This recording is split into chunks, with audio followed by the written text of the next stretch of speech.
बिस्मिल्लाहिर्रहमानिर्रहीम अस्सलाम वालेकुम ऑल डियर कैंडिडेट्स। होपफुली आप सब लोग खैरियत से होंगे। डियर स्टूडेंट्स, आज 19 अगस्त 2024 को एफएनएस का होने वाला पेपर आप लोगों के साथ इंशाल्लाह शेयर करने वाला हूं।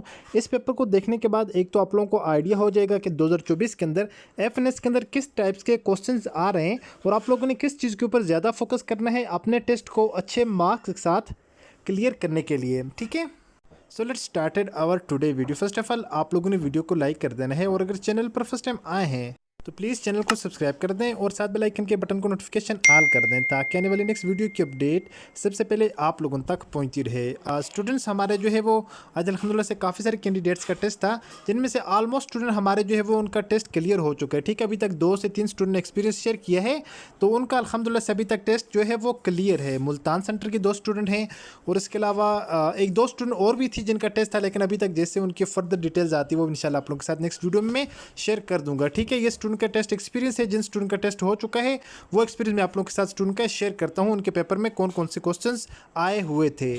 नंबर 1 के ऊपर जो स्टूडेंट क्वेश्चंस आया हुआ था वो ये था यूनिट ऑफ रेजिस्टेंस। तो रेजिस्टेंस का यूनिट क्या है? ओहम जो है वो रेजिस्टेंस का यूनिट है। ठीक है, आप लोगों ने डियर स्टूडेंट्स तमाम तर आपको यूनिट्स का लाजमी पता होना चाहिए। इसमें से 1 या 2 एमसीक्यूज आप लोगों के पेपर के अंदर लाजमी आएंगे तमाम तर कैंडिडेट्स के। ठीक है, और इसके अलावा स्टूडेंट वो जो 100 वाली जो है नॉन वर्बल की एमसीक्यूज वाली पीडीएफ है, नॉन वर्बल के सारे क्वेश्चन उसी में से आए हुए थे, ऑलमोस्ट सारे के सारे। ठीक है, नॉन वर्बल वाले जो 100 एमसीक्यूज वाली पीडीएफ है उस अच्छे तरीके से कोई भी स्टूडेंट उसको प्रिपेयर कर ले तो इंशाल्लाह मैंने आप लोगों को लेक्चर भी भेजे हुए हैं, बाकी पीडीएफ मैंने आप लोगों को शेयर की हुई है, उसको अच्छे तरीके से प्रिपेयर कर लें तो इंशाल्लाह आप लोगों का नॉन वर्बल वहीं से सारे का सारा क्लियर हो जाएगा। अगर आप लोगों में से किसी स्टूडेंट ने टेस्ट की प्रिपरेशन करनी हो आप लोग हमारे दिए गए नंबर पर व्हाट्सएप पर हमसे रब्ता कर सकते हैं। इंशाल्लाह हम आप लोगों को जो तमाम तर मटेरियल आपको प्रोवाइड करेंगे आपका सारे का सारा पेपर उसी में से आएगा। इस बात की हमारी श्योरिटी है। ठीक है, विद इन शॉर्ट टाइम इंशाल्लाह सारे का सारा आपको हम कवर करवाएंगे। अब स्टूडेंट्स में जो इंपॉर्टेंट ये है कि ओहम जो है एब्रीवेटेड ओहम ये है। ठीक है, तो इसकी जो सिंबल है वो ओहम की ये है, name after the German physicist and mathematician Georg Simon Ohm. ठीक है, 7084 टू 8054 ये इंपॉर्टेंट है। ठीक है, ये थोड़ी सी इसके रिलेटेड हमने जान ली है इन्फो। सेकंड नंबर के ऊपर नेक्स्ट हमारे पास क्वेश्चन है जी, beryllium chloride show hybridizations. Beryllium chloride जो है वो कौन सी हाइब्रिडाइजेशन शो कर रही है? तो बेरिलियम क्लोराइड जो उसमें एक s ऑर्बिटाल है और एक p ऑर्बिटाल है तो ये शो करेगी sp हाइब्रिडाइजेशन। ओके, उसके बाद नेक्स्ट हमारे पास क्वेश्चन है students, product of force and velocity is called. ठीक है जी, product of force and velocity इन दोनों का जो प्रोडक्ट है उसको क्या कहा जाता है? उसको पावर कहा जाता है। Power is equal to force multiply by velocity. इन दोनों की जो है प्रोडक्ट्स को क्या कहा जाता है? इन दोनों के प्रोडक्ट को पावर कहा जाता है। फोर्स एंड वेलोसिटी की जो इनका प्रोडक्ट्स इसको पावर कहा जाता है। उसके बाद नेक्स्ट हमारे पास क्वेश्चन था पेपर के अंदर students, what is the product of current and number of turns is called. ठीक है जी, number of turns products, what is the product of current, current का products and number of turns उसको क्या कहा जाता है? उसको एम्पेयर टर्न कहा जाता है। एम्पेयर टर्न ये 2 वर्ड हैं। ठीक है, एम्पेयर टर्न इसको कहा जाता है। उसके बाद नेक्स्ट हमारे पास क्वेश्चन है स्टूडेंट जो पेपर के अंदर आया हुआ था, process of converting light to chemical energy. Converting light to energy, light को जो है वो केमिकल एनर्जी के अंदर कन्वर्ट करने के प्रोसेस को क्या कहा जाता है?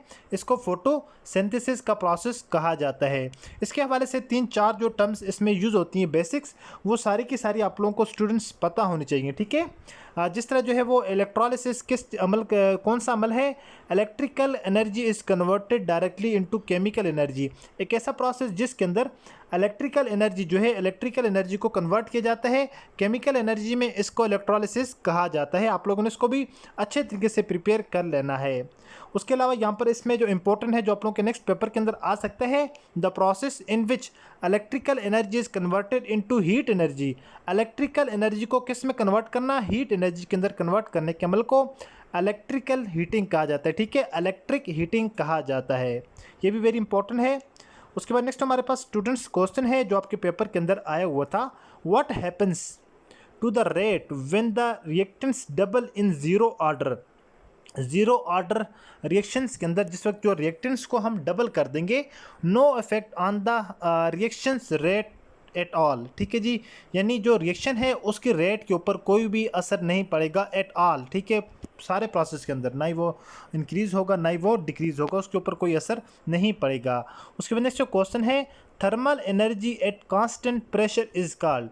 थर्मल एनर्जी जो है वो कांस्टेंट प्रेशर के ऊपर क्या कहलाती है, उसको इंथाल्पी कहा जाता है, ठीक है, enthalpy is the correct answer. उसके बाद नेक्स्ट जो क्वेश्चन है आया हुआ था पेपर के अंदर, which is the different from the following, ठीक है, इनमें से कौन सा जो है वो बाकी सबसे डिफरेंट है। नंबर 1 के ऊपर था जेब्रा, नंबर 2 के ऊपर कैंगरू, नेक्स्ट जो है वो बफेलो था, नेक्स्ट उसके बाद काऊ था। तो स्टूडेंट्स आप लोगों ने क्वेश्चन नंबर 7 का आंसर आप लोगों ने कमेंट्स बॉक्स के अंदर बताना है, इसका करेक्ट आंसर कौन सा होगा, ठीक है, इस क्वेश्चन का, क्वेश्चन नंबर 7 इसको आप लोग कंसिडर कर लें। उसके नेक्स्ट जो क्वेश्चन था, if yesterday was Friday then day after tomorrow will be. अगर जो है वो यस्टरडे गुजरे हुए कल जो था वो जुम्मा था, then day after tomorrow will be, तो फिर आने वाले नेक्स्ट कल के दिन के बाद अगला दिन कौन सा होगा। स्टूडेंट ये वाले जो क्वेश्चन है ये हर बार हर एग्जाम के अंदर आते हैं और वेरी वेरी इंपॉर्टेंट है, आप लोगों को पता होना चाहिए, ठीक है। इनको हम जो है वो सॉल्व इस मेथड से कर लेते हैं। फॉर एग्जांपल ये हमारे पास जो क्या है जी, फ्राइडे है, यस्टरडे वाज फ्राइडे, फिर आज का दिन कर लेते हैं, फिर कल आने वाला कल दिन कर लेते हैं, फिर उसके बाद नेक्स्ट आने वाला दिन हम कर लेते हैं। इन फिगर की मदद से हम इनको समझ लेते हैं, ठीक है। आप लोगों ने इस तरह अपने पास 3 से 4 आप लोगों ने फिगर बना लेनी है। क्वेश्चन में अब क्या कह रहा है कि क्वेश्चन में अब ये कह रहा है कि इफ़ यस्टरडे वाज फ्राइडे, अगर गुजरा हुआ जो दिन था कल जो था वो क्या था, फ्राइडे था, ये यस्टरडे है फ्राइडे है, ठीक है। देन डे आफ्टर टुमारो, तो आज क्या होगा, अगर कल फ्राइडे था, गुजरा हुआ कल फ्राइडे था, तो आज सैटरडे है, ठीक है, आज सैटरडे है। तो क्योंकि आज यहाँ पर बंदा जो है वो बात कर रहा है कल की, गुजरे हुए कल की, तो आज सैटरडे है, कल क्योंकि क्या था, फ्राइडे था, तो डे आफ्टर टुमारो, टुमारो क्या हो जाएगा, सैटरडे के बाद संडे हो जाएगा, संडे के बाद नेक्स्ट क्या होगा, मंडे हो जाएगा। अगर yesterday was Friday then day after tomorrow, ठीक है, कल के बाद नेक्स्ट दिन क्या होगा, तो नेक्स्ट दिन क्या होगा, मंडे हो जाएगा। आई होप कि स्टूडेंट आपको ये क्वेश्चन समझ आ चुका होगा, ठीक है। ये क्वेश्चन आप लोग इस तरह सॉल्व किया करें। देखें, अगर यस्टरडे वाज फ्राइडे, जो गुजरा हुआ कल जो दिन था वो फ्राइडे था, देन डे आफ्टर टुमारो, तो गुजरा हुआ दिन अगर कल ये फ्राइडे था, तो आज क्या है, सैटरडे है, कल फिर संडे होगा, टुमारो को संडे होगा, आफ्टर टुमारो मंडे हो जाएगा, ठीक है। तो ये इसका करेक्ट आंसर हो जाएगा मंडे, ओके। उसके बाद नेक्स्ट जो हमारे पास क्वेश्चन है, students in a class 1500 students 1200 are present, then the percentage of absent student will be. Students कह रहे कि क्लास के अंदर 1500 स्टूडेंट ऑलरेडी ये वाले क्वेश्चन मैंने तमाम के तमाम अपने स्टूडेंट को करवाए हुए हैं, ठीक है। जो स्टूडेंट हमसे पढ़ रही हैं तो उनको पता है कि ये हमने वीडियो लेक्चर के अंदर आप लोगों को स्टूडेंट क्वेश्चन करवाए हुए हैं। इन्हें क्लास 1500 प्रेजेंट, कह रहे कि क्लास के अंदर जो है वो टोटल 1500 स्टूडेंट हैं, 1200 स्टूडेंट जो है वो प्रेजेंट हैं, absent student will B. Total student यहाँ पर 1500 है, 1200 प्रेजेंट हैं, तो इसमें एब्सेंट कितने हुए, 1200 में से अगर 1500 में से 1200 निकालेंगे तो बाकी बचेंगे पीछे 300, ठीक है। 300 स्टूडेंट यहाँ पर एब्सेंट हैं, उनके अपने परसेंटेज फाइंड आउट करनी है। ये 300 डिवाइडेड बाई आप लोगों ने कर लेना है 1500 हम इसलिए कर लेंगे क्योंकि टोटल नंबर ऑफ ये हैं, ठीक है, टोटल नंबर स्टूडेंट ये हैं, उनमें से ये वाले स्टूडेंट एब्सेंट हैं, इनकी परसेंटेज फाइंड आउट करनी है। तो परसेंटेज के फाइंड करने के लिए मैंने ऑलवेज आपको बताया था कि आप लोगों ने 100 के साथ क्या करना है, मल्टीप्लाई कर देना है, ठीक है। तो इसका हमारे पास जो करेक्ट आंसर आ जाएगा वो हमारे पास आ जाएगा 20%, ठीक है। कितना आ जाएगा, 20% हमारे पास आ जाएगा आंसर, ठीक है। अगर इसमें बात ये की हो, ये जो 1200 प्रेजेंट है, अगर आपने इनकी परसेंटेज फाइंड आउट करनी हो तो आप लोगों ने क्या करना है, आप लोगों ने इनको ऊपर लिख देना है, 1200 लिख देना है, डिवाइडेड बाई यही 1500 नीचे कर देना है क्योंकि टोटल नंबर ये है, मल्टीप्लाई बाई 100 कर देना है, तो आपके पास इनकी परसेंटेज 80% आ जाएगी। 80% इनकी है, 20% दूसरों की है, तो टोटल ये 100% हो जाएगी। आई होप कि स्टूडेंट आपको ये क्वेश्चन भी समझ आ चुका होगा। उसके बाद स्टूडेंट ये वाला क्वेश्चन था, bat can not see and snake can not hear, ठीक है जी। जो है वो चमगादड़ क्या, चमगादड़ देख नहीं सकती है और सांप जो है वो सुन नहीं सकता, तो इसका करेक्ट आंसर हेयर था। उसके बाद नेक्स्ट जो क्वेश्चन है हमारे पास, students synonym of perceived, synonym of perceived, perceived का सिनोनियम्स क्या हो जाएगा। तो जो प्रिसीव्ड कहा जाता है ये कहा जाता है समझा, ठीक है। प्रिसीव्ड का लफ्ज़ी जो मीनिंग होता है वो उसका मतलब होता है समझा। सिनोनिम्स का मतलब होता है सेम मीनिंग वाला। तो इसके जो है काफ़ी सारे इसके सिनोनिम्स हैं, लेकिन अकॉर्डिंग टू पैटर्न यहाँ पर जो है वो सॉरी पेपर, वो इसका फील जो है वो उसका करेक्ट आंसर था, फील, ओके। ये इसमें से बन रहा था, तो बाकी इसमें जो है रॉन्ग आंसर। तो उसके बाद नेक्स्ट जो क्वेश्चन है जी, पेंक्रियाज जूस वर्किंग पीएच, ठीक है जी। जो पेंक्रियाज जूस जो है उनका वर्किंग पीएच क्या है, तो उनका वर्किंग पीएच 7.5 टू 8.0, 7.5 टू 8, ठीक है। ये इसका करेक्ट आंसर हो जाएगा। उसके बाद नेक्स्ट जो क्वेश्चन था students, point out the different from the following series, cricket, hockey, tennis, football. इनमें से आप लोगों ने पॉइंट आउट करना है कौन सा इनमें से डिफरेंट है। इसमें अगर देखें क्रिकेट जो है ये भी हाथों से खेले जाने वाला खेल है, हॉकी जो है इसको भी हाथों से खेलते हैं, टेनिस को भी हाथों से ही खेला जाता है, तो फुटबॉल जो है इसको ये सब में से डिफरेंट हो जाएगा, ठीक है। सो इसको हम जो है वो फुट के साथ में इनके पाँव के साथ खेलते हैं। ये इस लिहाज से भी और बाकी लिहाज से भी अगर देखा जाए तो ये इनमें से डिफरेंट है। सो नेक्स्ट जो क्वेश्चन था, point out the different from the following series. ये एक सीरीज़ थी, इसके अंदर से यहाँ पर जो है वो कुछ क्वेश्चन दिए हुए थे जिसने सीरीज़ दी हुई थी जिसमें हेक्सागोन था, angle, square, rectangle. Hexagon, hexa कहा जाता है 6 को ना, पेंटा 5 और हेक्सा 6 आ जाएंगे, जिसमें इसके 6 शेप हों, जिस तरह बेंजीन की नहीं होती ये आ जाती है। उसके बाद एंगल, एंगल बिल्कुल देखें, एंगल तो एक जाविया होता है कि इसके अंदर एक एंगल जो है फॉर एग्जांपल कहते हैं कि 45 का एंगल या कितने का एंगल है, तो ये इसके अंदर हो जाएगा। बाकी स्क्वायर की बात करें, स्क्वायर की जो है ये इस तरह की 4 शेप्स होती हैं, 4 आमने सामने वाली जो इसकी साइड्स होती हैं वो इक्वल होती हैं। रेक्टेंगल की अगर हम बात करें, इसकी 2 साइड्स आमने सामने वाली इसकी साइड जो है वो इक्वल होती हैं, तो ये रेक्टेंगल हो जाएगी। स्क्वायर की चारों साइड्स आपस में बराबर होती हैं। तो इसमें हमारे पास जो बाकी सबसे डिफरेंट हो जाएगा वो हो जाएगा एंगल। एंगल क्योंकि किसी एक जाविये को कहा जाता है, ठीक है।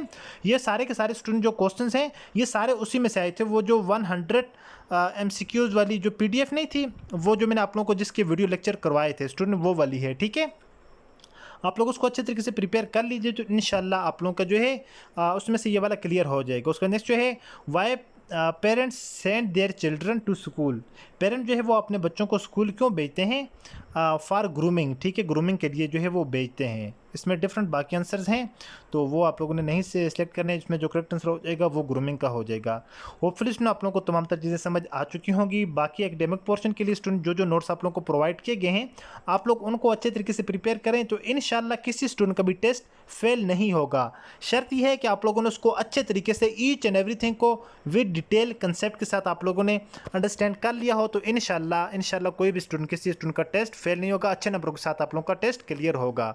बाकी स्टूडेंट आप लोगों को जो क्लास 11 पार्ट 1 की पार्ट 2 की जितनी भी आप लोगों को जो PDF शेयर की हुई हैं, आप लोग उनको अच्छे तरीके से प्रिपेयर कर लें, तो इंशाल्लाह आप लोगों का टेस्ट अच्छे तरीके से क्लियर हो जाएगा। मिलते हैं नेक्स्ट वीडियो में इसी तरह एक और इन्फॉर्मेटिव वीडियो के साथ। अपनी दुआ में याद रखिएगा और देखते रहिएगा चैनल वे ऑफ लर्निंग। अल्लाह हाफिज़।